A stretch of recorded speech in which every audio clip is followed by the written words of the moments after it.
Gracias, Pastor. Bueno, hermano Rafael, sé que te vi ahí entrar, así que bienvenido, hermano. Me alegro que estés compartiendo con nosotros. Bueno, hoy el tema que vamos a ver, vimos la semana anterior la fe, y hoy vamos a ver lo que es la esperanza. La palabra en 1 Corintios 13, del 2 al 13, dice: ahora vemos por espejo oscuramente, mas entonces veremos cara a cara. Ahora conozco en parte, pero entonces conoceré como fui conocido. Y ahora permanecen la fe, la esperanza y el amor.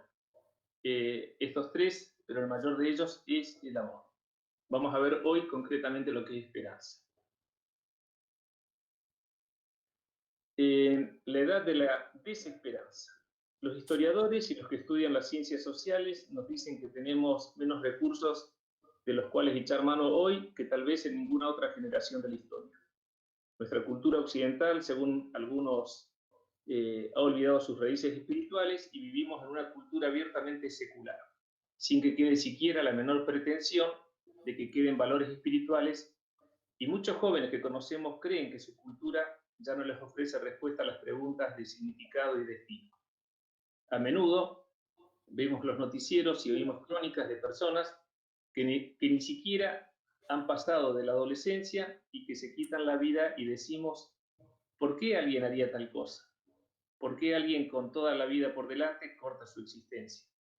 Y sin alguien a su alrededor que les ayude a entender el valor y la importancia de la vida. Y sin embargo, muchos de ellos no ven ninguna esperanza, no ven ninguna razón para la existencia. Así que la desesperanza y la depresión se apoderan de sus vidas. Los vemos en las noticias, los vemos en los periódicos, es evidente, en programas cada vez más frecuentes en Internet, y hoy estamos viviendo en medio de una guerra por la esperanza que se libra en lo que se ha dado en llamar la edad de la desesperanza.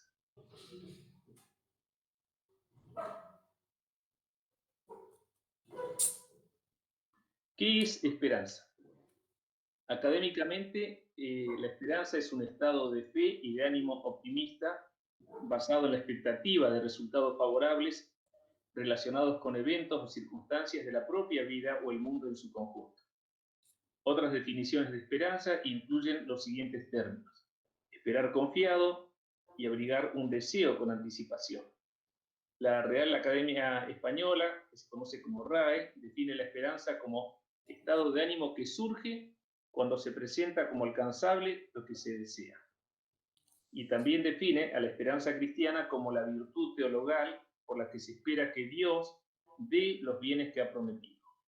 Paulo Freire, que bueno, los docentes que están acá conectados hoy lo conocen, se refiere a esta como una necesidad ontológica, lo que nos mueve, lo que nos marca una dirección. Según la mitología griega, la historia cuenta que el dios Zeus, deseoso de vengarse de Prometeo, que era un titán amigo de los mortales, por haber robado el fuego y dárselo a los humanos, presentó al hermano de este, Epimeteo, una mujer llamada Pandora, con quien este se casó. Como regalo de bodas, Pandora recibió una misteriosa tinaja ovalada con instrucciones de no abrirlo bajo ningún concepto. ¿No? Los dioses habían otorgado a Pandora una gran curiosidad, por lo que decidió abrir la tinaja para ver qué había dentro. Al abrirlo, escaparon de su interior todos los males del mundo. Cuando atinó a cerrarla, solo quedaba en el fondo Elpis, el espíritu de la esperanza, el único bien que los dioses habían metido en ella y que salió en forma de un pajarillo verde. De esta historia surgen las expresiones: la esperanza es lo último que se pierde, y verde color esperanza. Hoy en día, abrir una caja de Pandora significa hacer una acción en apariencia pequeña o inofensiva, pero que puede traer consecuencias catastróficas. Esto es según la mitología griega, ¿no? Y esta es una representación de Pandora, ¿no? Para el cristiano es mucho más que la definición genérica de la Academia Española, porque se trata de esperar en Dios, por lo que para el creyente se trata de una buena espera. En el sentido bíblico, esperanza es la demostración de un buen, atinado y persistente optimismo, pero Esta es la diferencia basada en la fe. No se trata del optimismo del mundo, que no tiene sustento, que cree simplemente porque cree, porque esa es la actitud de algunas personas, pero para otras que no son así, el tener esperanza, tener fe es prácticamente imposible. Porque la fe humana, tiene sustento en el hombre, en circunstancias, en fortalezas, en capacidades, pero ninguna de ellas es Dios.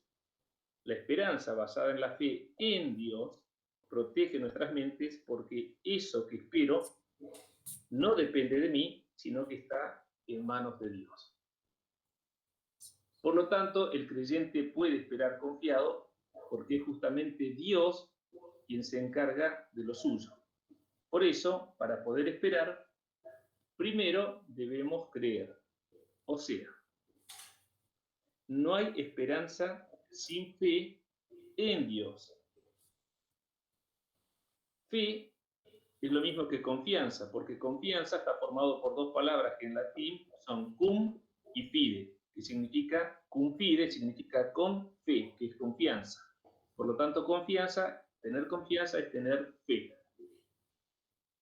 Porque con el corazón, dice la palabra, se cree para justicia, pero con la boca se confiesa para salvación. En este pasaje encontramos la palabra para, que denota el resultado que la fe produce. Para indica movimiento o camino hacia. La fe no es estática, siempre se expresa en movimiento, implica cambio o acción. Alguien que verdaderamente cree será cambiada por lo que cree. En contraste, una persona que simplemente acepta verdades con su intelecto puede permanecer sin cambios toda su vida. Diferencia entre creer en Dios y creerle a Dios. La expresión creer en Dios nos habla de una actitud mental, en donde a través del intelecto la persona puede procesar distinta información y admitir la existencia de Dios. En cambio, la expresión creerle a Dios denota una actitud basada en una relación y comunión que da seguridad y firmeza con respecto a lo dicho por Dios. Aceptación mental de la verdad no es fe. Para producir fe, la verdad tiene que penetrar más allá del consciente mental. La verdad recibida por la mente puede ser estéril e inefectiva, pero la verdad recibida en el corazón es siempre dinámica y cambia el desarrollo de la vida. En Proverbios 4:10 dice, sobre toda cosa guardada, guarda tu corazón, porque de él mana la vida. La verdadera fe procede del corazón y determina la forma en que vivimos. Fe no es simplemente un concepto intelectual entretejido por la mente, es la fuerza que determina la vida. Sin embargo, Dios no ha dejado nuestras mentes sin su propia provisión. Fe en el corazón produce esperanza en la mente o intelecto. Consideremos el siguiente pasaje. Y ahora lo vamos a analizar. Es pues la fe, la certeza de lo que se espera, la convicción de lo que no se ve. Está en Hebreos 11:1. Entonces miren esto. Fe en el corazón produce esperanza en la mente o intelecto. La palabra, la fe es por el oír, y el oír la palabra de Dios. Esto lo procesamos en nuestra mente, lo pasamos a nuestro corazón, y de nuestro corazón nace la fe. Pero el intelecto o la mente es alimentada por esa fe que está en el corazón y es lo que genera la esperanza.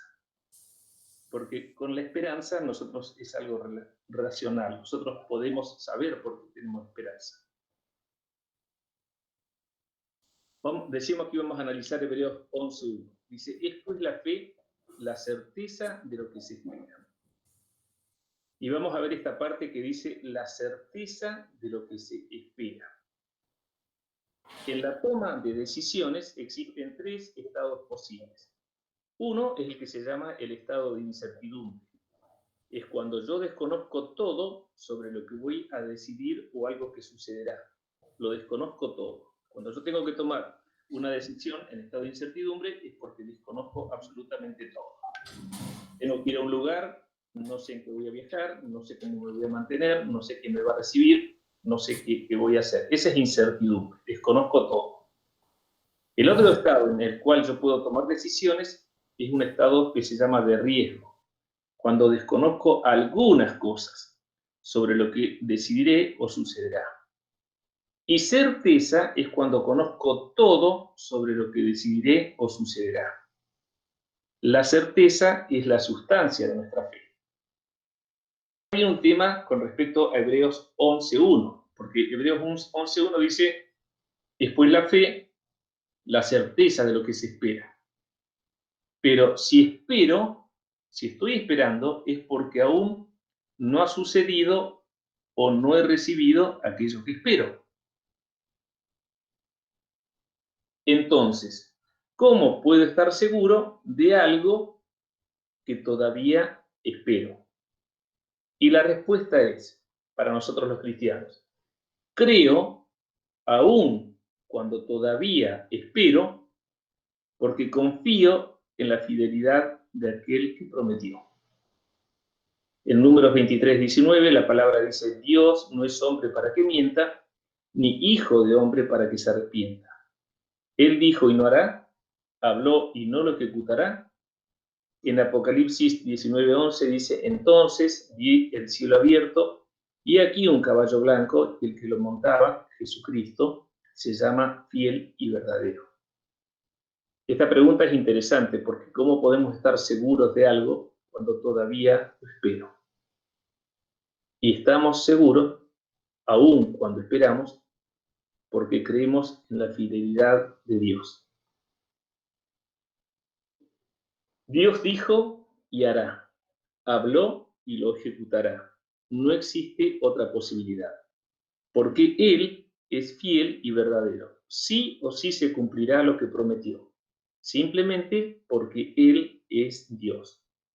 No pueden haber dudas sobre lo que ha prometido en su palabra. Es por ello que también decimos que la fe es la convicción. Un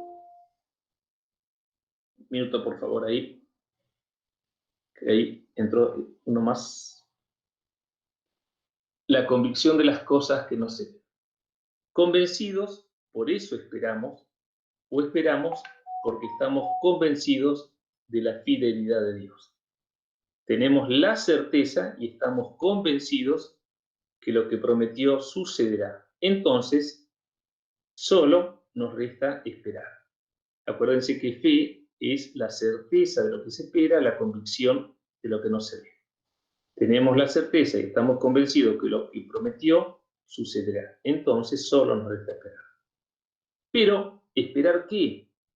Y esperar cuándo sucederá que eso prometió. La esperanza es creer que eso que anhelamos, Dios tiene la capacidad para hacerlo realidad en nuestra vida. Es por eso lo de buena espera. Pero no una vana esperanza, sino por el contrario, esa esperanza tiene como fundamento a la fe, que es la sustancia. Acuérdense que la fe es por el oír y el oír la palabra de Dios. Lo procesamos en nuestra mente la palabra, la llevamos al corazón, del corazón surge la fe y de ese corazón alimenta nuestro intelecto, nuestra mente, que es lo que nos da esperanza, porque no es una vana esperanza. ¿Mm? Y dice, no es la esperanza que algún día, sino la esperanza de todos los días, la esperanza de cada instante, la esperanza que el día menos pensado, en un instante, en un abrir y cerrar de ojos, seremos sorprendidos por el favor de Dios. Miren, esto es importante, hermanos. No es la esperanza que algún día va a suceder, sino que es la esperanza de todos los días, la de cada instante, la que el día menos pensado, en un instante, en un abrir, en un cerrar de ojos, eso que nosotros creímos va a ser una realidad que vamos a recibir el favor de Dios. Entonces podemos decir, en paz me acostaré y así mismo dormiré porque solo tú, Jehová, me haces vivir confiado. Pablo decía, pero nosotros que somos del día, seamos sobrios, habiéndonos vestidos con la coraza de fe y amor, y con la esperanza de salvación como yelmo. Fe y amor como coraza. La coraza está puesta sobre el pecho y protege el corazón, con la coraza de fe y amor. Dicho de otro modo, la fe y el amor protegen el corazón. Del mismo modo, en su carta a los Efesios, Pablo decía, vestidos con la coraza de justicia. Es decir, la justicia también protege el corazón. La justicia de Dios es por medio de la fe en Jesucristo para todos los que creen en Él. Pero la justicia, la forma en que el Padre nos justifica, es decir, que perdona todo pecado y limpia de toda iniquidad, es por la fe en Jesucristo. Es importante que quede claro esto que acabamos de desarrollar. La fe, el amor y la justicia de Dios operan sobre el corazón humano, protegiendo al corazón del hombre. Por eso es importante esto. En estas tres, que es fe, amor y justicia, le creemos a lo que Jesucristo nos ha dicho al respecto. Pero es este creer o confiar en lo que Él ha dicho lo que protege nuestro corazón. La esperanza como yelmo, decía también. El yelmo está puesto en la cabeza y protege la mente. Con la esperanza de salvación como yelmo, y tomad el yelmo de la salvación. El anhelo o espera de la salvación es lo que protege mi mente del pecado. Diferencia entre fe y esperanza. Hay dos tipos de esperanza. Uno, la que está basada en una fe genuina. Creemos porque confiamos en la fidelidad de Dios, que fue quien prometió. Hay otra, la que está basada en un estado de ánimo. Carece de fundamento bíblico y no la sustenta la fe, sino un concepto, idea o actitud humana. Esta esperanza siempre traerá decepción, la que es anímica, la que no está fundada en la fe. Hasta no comprender cómo distinguir entre estas dos clases de esperanza, estaremos siempre en peligro de alimentar esperanzas que no han de realizarse. La fe no está relacionada con los sentimientos, sino con la convicción de creerle a aquel que prometió. La fe es esa fuerza que motoriza, que nos fue dada por Dios. Podría ser que no se manifieste como don o que no la hayamos trabajado como fruto, pero que como hijos de Dios, esa llama que arde en nuestro interior está allí, otorgada por Dios y cuidada por el Espíritu. Quizá tan pequeña como un grano de mostaza, pero con el suficiente poder para que un monte se desarraigue y sea echado al mar. Acuérdense que vimos la semana pasada que esto es lo que se llama medida de fe, que nos es dado a todos por igual. Quizá, como una muy pequeña aproximación, podríamos comparar esto con la energía que libera un átomo durante la fisión nuclear. Muy pequeñito, pero con mucho poder. Recién, cuando comprendemos de qué se trata esa fe, es cuando podremos vivir con esperanza. Volvemos a decir, no es una vana esperanza o la humana actitud de optimismo, sino en el saber que nuestra vida está en manos de Dios, que Él nunca nos abandonó, nunca perdió el control, que no hay nada que lo encuentre distraído o lo sorprenda, sino que por el contrario, esto que vivimos es solo una parte de nuestra historia que aún no ha terminado de escribirse, por eso debemos saber esperar, pero esperar sustentados en la fe en Dios. Acuérdense que la fe es la base de la esperanza. Cuando nosotros tenemos esperanza sustentados en la fe en Dios, sabemos que la espera es buena, como fue la esperanza que tuvo Abraham cuando esperó a su hijo durante 25 años, cuando la palabra dice que aún era viejo, de 100 años, y era como un muerto, y aún peor porque Sara era estéril. Y es importante esto, hermanos, saber que hay momentos que vivimos, pero esos momentos que podemos decir malos, falta de trabajo, una enfermedad, una decepción amorosa, un hijo que se fue de la casa rebelde, tantas cosas que podemos llegar a vivir, son solo una parte de nuestra historia, una historia que Dios está escribiendo, que es Él el que tiene la última palabra y que como nosotros creemos en Él y sabemos que es sabio y que nos ama, tenemos que esperar. Qué bueno, hermanos, saber que por más que atravesemos momentos duros, es solamente una parte de nuestra historia, que Dios tiene mucho más para nosotros y que todo lo que está sobre nuestras vidas no es lo último, porque todavía hay mucho, mucho que Dios tiene que decir. La fe es presente, inmediata, y la esperanza es futura. La fe es sustancia de algo que ya existe y se puede tomar, pero la esperanza está relacionada con el tiempo.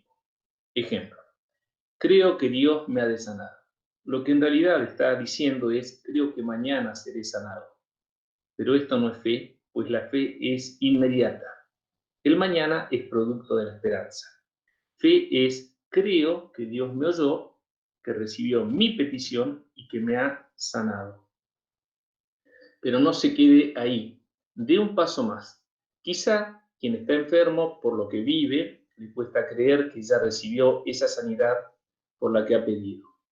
Pero usted que lo acompaña, crea por él. Recuerda en Marcos 9, 14 al 29, aquel padre que lleva a su hijo endemoniado a Jesús porque sus discípulos no habían podido librarlo. La palabra dice, y muchas veces al muchacho le echan el fuego y en el agua para matarle. Pero si puedes hacer algo, ten misericordia de nosotros y ayúdanos. Jesús le dijo, si puedes creer, al que cree, todo le es posible. E inmediatamente el padre del muchacho clamó y dijo, creo, ayuda mi incredulidad. Oramos creyendo que eso que hemos pedido ya ha sido cumplido. Es por eso que oramos con acción de gracias. Filipenses 4:6 lo dice. Por nada estéis afanosos, si no sean conocidas vuestras peticiones delante de Dios, en toda oración y ruego, con acción de gracias. Acción de gracias porque creemos que lo recibimos. Hay un pasaje muy bonito en Daniel 10, versículo 11 al 14, que dice, y me dijo el ángel Gabriel, Daniel, varón muy amado, está atento a las palabras que te hablaré y ponte en pie porque a ti he sido enviado ahora. Mientras hablaba esto conmigo, me puse en pie temblando. Entonces me dijo, Daniel, no temas, porque desde el primer día que dispusiste tu corazón a entender y humillarte en la presencia de tu Dios, fueron oídas tus palabras y a causa de tus palabras yo he venido. Mas el príncipe del reino de Persia se me opuso durante 21 días. Pero aquí Miguel, uno de los principales príncipes, vino para ayudarme y quedé allí con los reyes de Persia. He venido para hacerte saber lo que ha de venir a tu pueblo en los postreros días, porque la visión es para esos días. En el año tercero de Ciro, fue el año 534 a.C., o sea, 4 años después de la visión de las 70 semanas. En este tiempo Daniel ya era un hombre anciano y probablemente se había jubilado de sus funciones públicas. No se nos dice cuál fue la causa de la aflicción de Daniel, pero podemos especular al respecto. Recordemos que era el año tercero del reinado de Ciro y que en su primer año este rey había promulgado el decreto por el que Israel podía regresar a su tierra. 2 años enteros habían pasado y solo un ínfimo número de judíos había regresado a la tierra de Israel bajo el mandato de Zorobabel.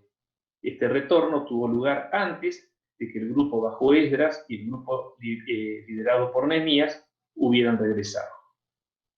Este fue un tiempo muy duro para Daniel.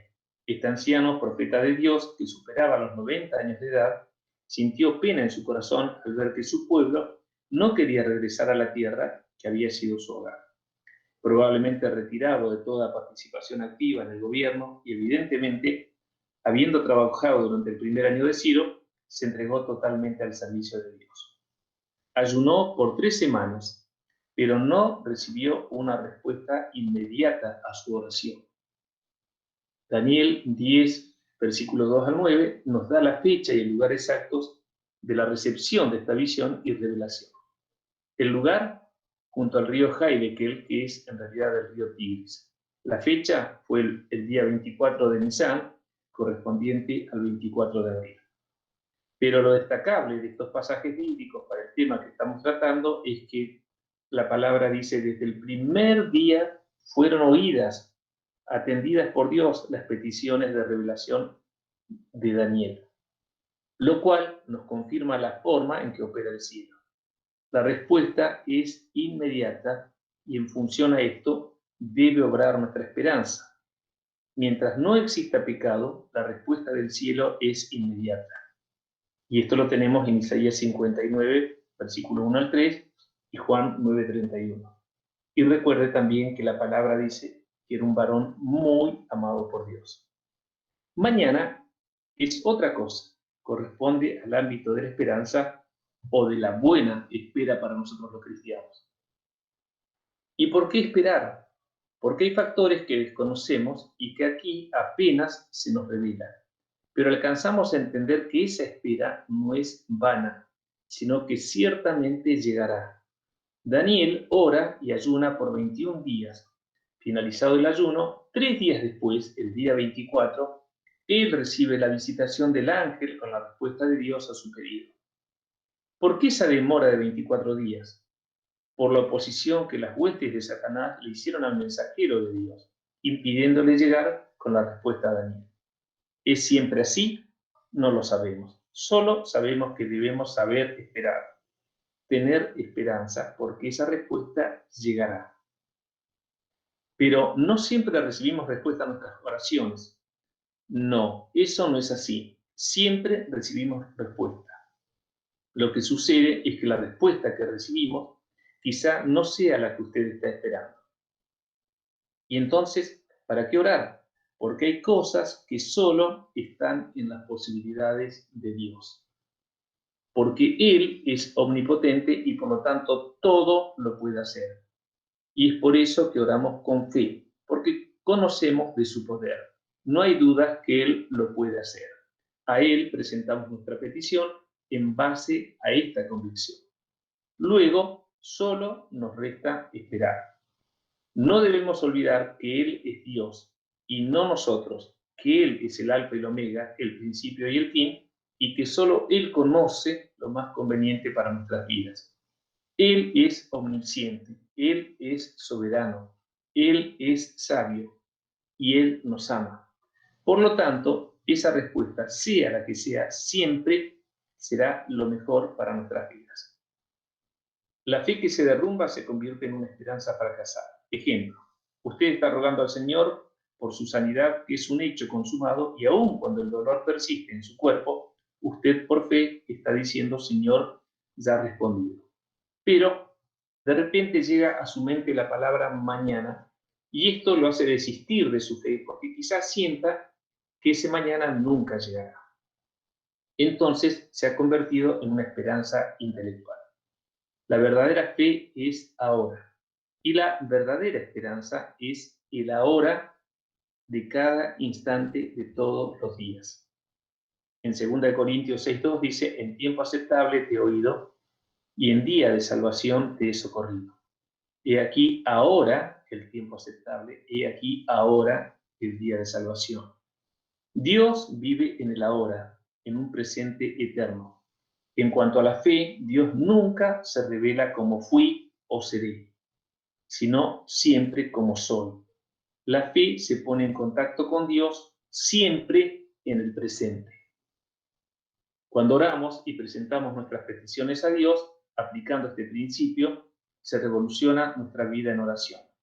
Marcos 11:24 dice: por tanto, os digo, fíjense que lo dice Jesús, no lo digo yo, por tanto os digo que todo lo que pidiereis orando, creed que lo recibiréis y os vendrá. El Señor no dice quizá venga, sino vendrá. Esa es mi fe. Tengo la certeza y la convicción que vendrá, porque Él es Dios y no es hombre para mentir ni arrepentirse. Mi fe me dice que mi pedido ha sido recepcionado en el cielo, y eso que espero ya vendrá. Es decir, no quizá venga, sino vendrá. Recuerde, cuando usted hace un encargo, quizás por internet, usted, efectuado el pedido, descansa. Solo espera que llamen a su puerta avisando que lo que usted pidió llegó. Usted podría decir, no siempre lo que pido es lo que me trae. Es cierto, pero también es cierto que Dios es Dios. Y Dios no es hombre para equivocarse. Dios es inerrante, y acuérdense de esto, tiene propósito para nuestras vidas. ¿Cuándo vendrá? Cuando Dios quiera, pero esto no es válido porque siempre es así, dado que Él es soberano. Por lo que podríamos decir, si no es hoy, será mañana. Pero tampoco es válido porque es como decir tal vez o quizá no venga. Pero principalmente no es válido porque para Dios no existe mañana. Entonces, otra vez preguntamos, ¿cuándo? Y mi esperanza me dirá pronto, en el instante menos pensado. Porque Dios vive ahora, en un presente eterno. Recuerde, Él es el gran yo soy. Mi realidad no determina mi vida. Esto es importante, hermano. La realidad nuestra no determina nuestra vida. En 2 Corintios capítulo 4, versículo 16-18 dice, por tanto, no desmayamos. Antes, aunque nuestro hombre exterior se va desgastando, el interior, no obstante, se renueva de día en día. Porque esta leve tribulación momentánea produce en nosotros un cada vez más excelente y eterno peso de gloria. No mirando nosotros las cosas que se ven, sino las que no se ven. Pues las cosas que se ven son temporales, pero las que no se ven son eternas. Es Dios quien determina mi vida. No es mi realidad, buena o mala, lo que dice que es mi vida, sino las promesas de la palabra de Dios sobre mi vida. En Romanos 4:17 dice, Dios, el cual da vida a los muertos y llama a las cosas que no son como si fuesen. Miren, hermanos, la palabra hay veces que no alcanzamos a comprender. Miren esto, hablando de Dios, dice, el cual da vida a los muertos. Vida a los muertos. Y llama las cosas que no son como si fuesen. Así fue con Abraham. Él, refiriéndose a Abraham, creyó en esperanza contra esperanza, para llegar a ser padre de mucha gente, conforme a lo que se le había dicho. Así será tu descendencia. Y no se debilitó en la fe al considerar su cuerpo que estaba ya como muerto, siendo de casi 100 años, o la esterilidad de la matriz de Sara. Tampoco dudó por incredulidad de la promesa de Dios, sino que se fortaleció en fe, dando gloria a Dios, plenamente convencido de que era también poderoso para hacer todo lo que había prometido. La realidad es una y puede ser muy dura e impactarnos de lleno, pero las promesas de Dios son aún más contundentes y reales porque provienen de Él y en su momento tendrán cumplimiento. Por lo que deberemos tomar para nosotros aquello que aunque naturalmente no vemos y aunque racionalmente es imposible, sabemos que sucederá. Si Dios lo dijo, lo hará, y si lo prometió, lo cumplirá. En esto no hay dudas. Jeremías 17, del 7 al 8 dice, bendito el varón que confía en Jehová y cuya confianza es Jehová, porque será como el árbol plantado junto a las aguas, que junto a la corriente echará sus raíces, y no verá cuando viene el calor, sino que su hoja estará verde, y en el año de sequía no se fatigará ni dejará de dar fruto.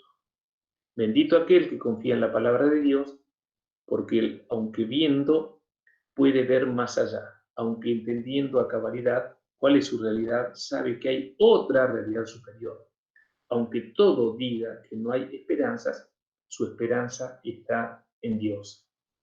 Segunda de Corintios 5:7 dice, porque por fe andamos, no por vista. No importa lo que vemos, no importa cuál es nuestra realidad, no importa, importa la palabra de Dios. Bendito porque ha sometido su entendimiento a las verdades de Dios. Bendito porque anda por fe y no por vista. Cuando verdaderamente se cree, se puede dar un paso más. Creer implica involucrarse. ¿Cuántos creen que Dios puede meterse en un tonel y largarse río abajo rumbo a las cataratas de Iguazú. Pienso que muchos de nosotros, pero ¿cuántos nos meteríamos con él en ese tonel para vivir esa aventura? Dos puntos a considerar. Primero, es necesario que el que se acerca a Dios crea que Él existe. Hebreos 11:6 dice, pero sin fe es imposible agradarlo, porque es necesario que el que se acerca a Dios crea que existe y que es galardonador de los que lo buscan. El otro punto es creerle a Dios. No es suficiente con creer en su existencia. También es necesario creerle a Dios. Santiago 2:19 dice, tú crees que Dios es uno, bien haces. Los demonios también creen y tiemblan. Creen en su existencia, pero no viven conforme a su voluntad ni le aman. Esta es la diferencia entre el creer de los demonios y el creer del cristiano. El creer del cristiano debe llevar a la acción. Es un creer práctico, por la motivación correcta. Vamos a ver ahora la historia del equilibrista. Un equilibrista quiso batir el récord Guinness, se propuso atravesar las cataratas del Iguazú caminando sobre una cuerda tensada, atada a ambos lados de la mayor caída de agua.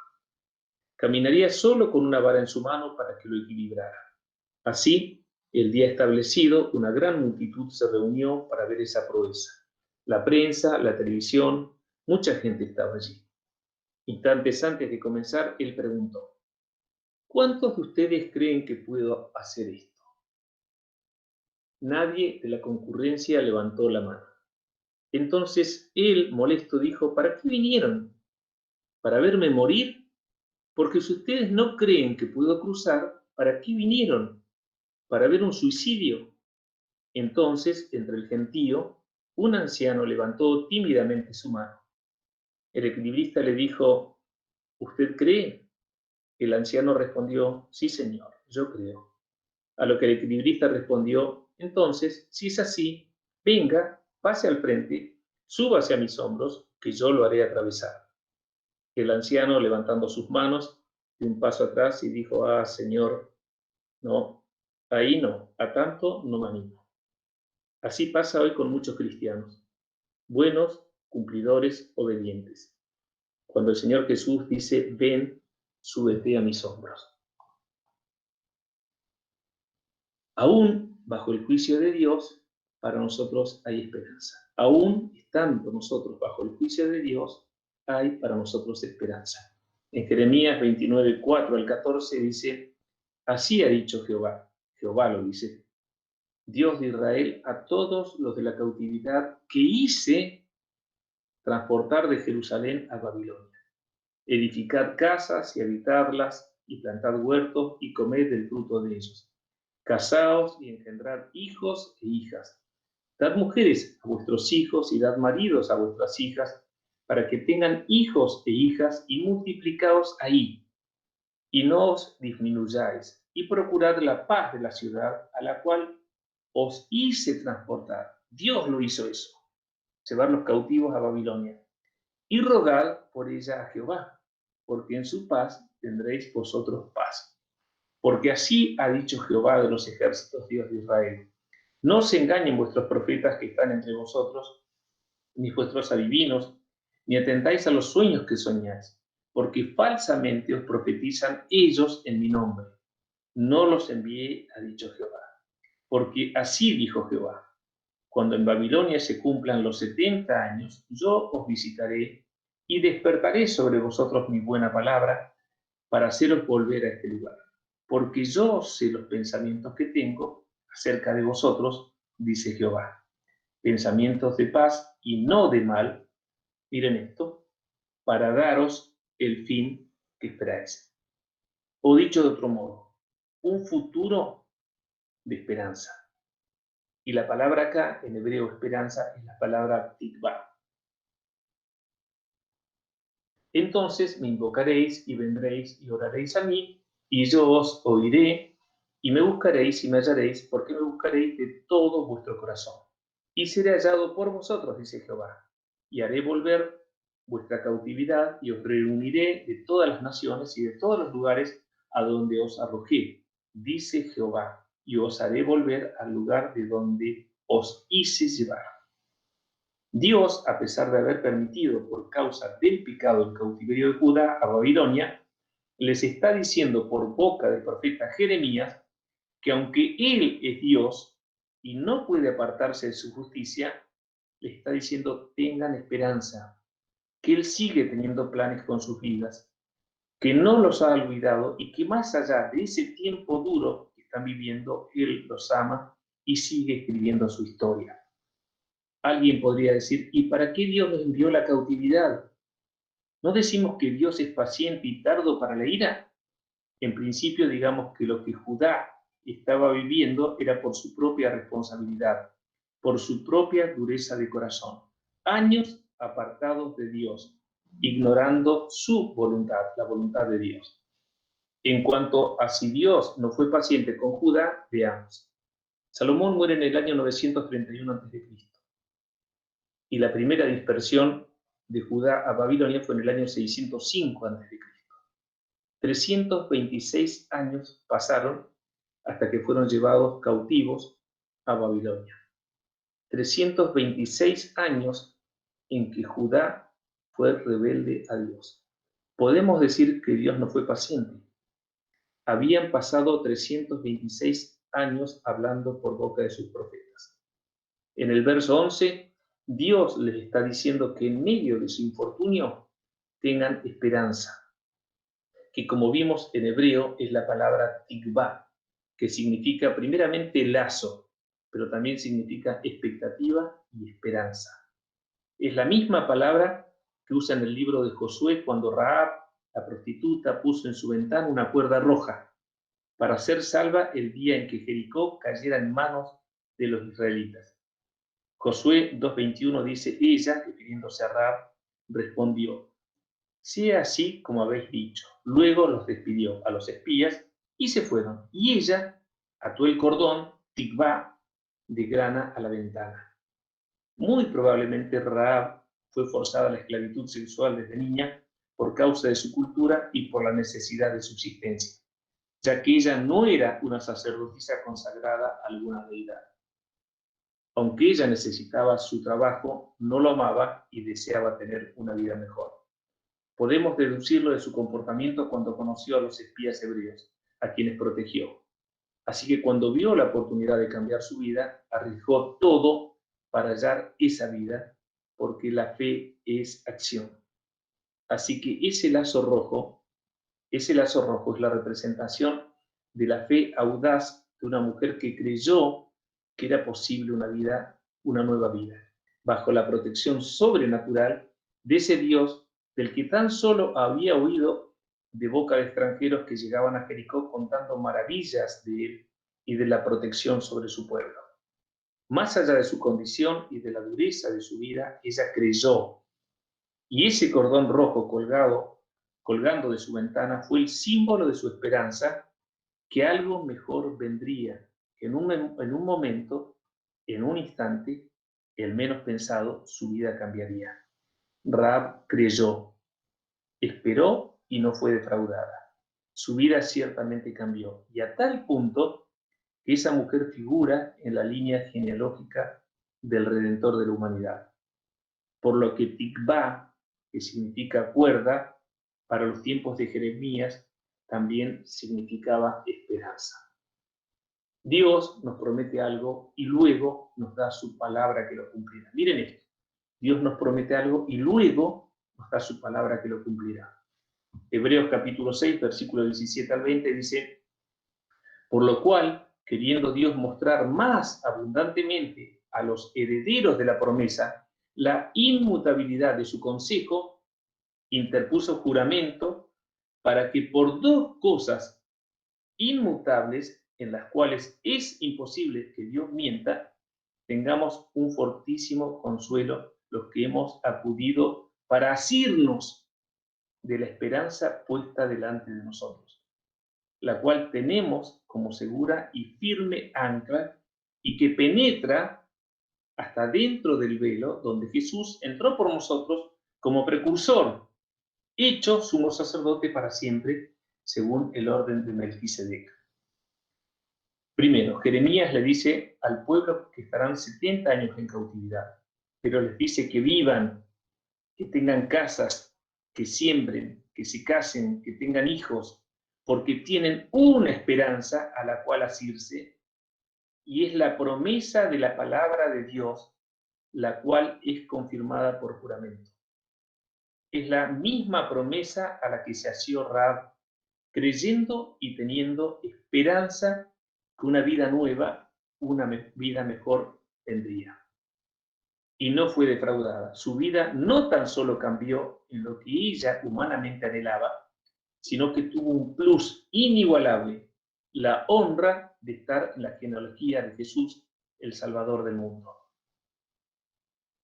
El tercer punto, el autor de Hebreos dice, tenemos una esperanza, que es una línea, una cuerda, un ancla que nos permite estar firmes en medio de la mayor tempestad, que traspasa el velo del lugar santísimo y nos mete directamente en la presencia de Dios. Entonces, esperanza para los cristianos es esa cuerda roja, tikvá, que nos permite permanecer asidos a las promesas de Dios. Y cuando el mundo, como hoy, hermanos, gime, cuando el mundo grita horrorizado por lo que se vive, nosotros, por la esperanza en las promesas de Dios, permanecemos anclados y seguros en medio de cualquier tempestad, sabiendo que nada ni nadie puede cambiar lo que Dios nos ha prometido. Porque no tan solo prometió, sino que sobre esa palabra dada también juró que traspasaríamos el velo donde nos espera Jesús y que estaríamos seguros en la misma presencia del Padre. Acá finalizamos. Conclusiones. La fe y la esperanza están relacionadas, pero hay diferencias entre ellas. La fe proviene de la convicción de creerle a aquel que prometió, de creerle a Dios. La esperanza proviene de la mente, del intelecto, que me dice que como Dios es fiel y verdadero, su promesa en un momento se cumplirá. Acuérdense, es la esperanza de cada día, de todos los días, de cada instante, de todo momento. En el momento menos esperado, eso se cumplirá.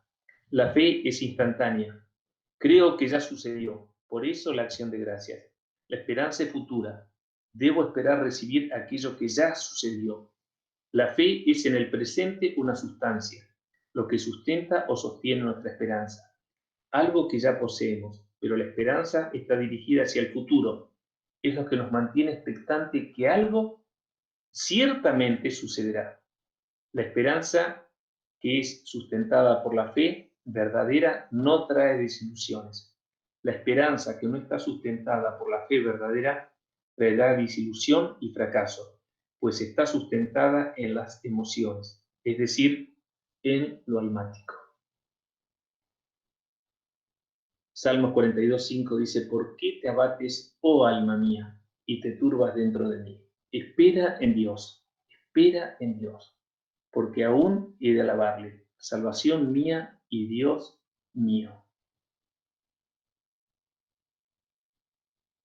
Escuchamos una canción y terminamos.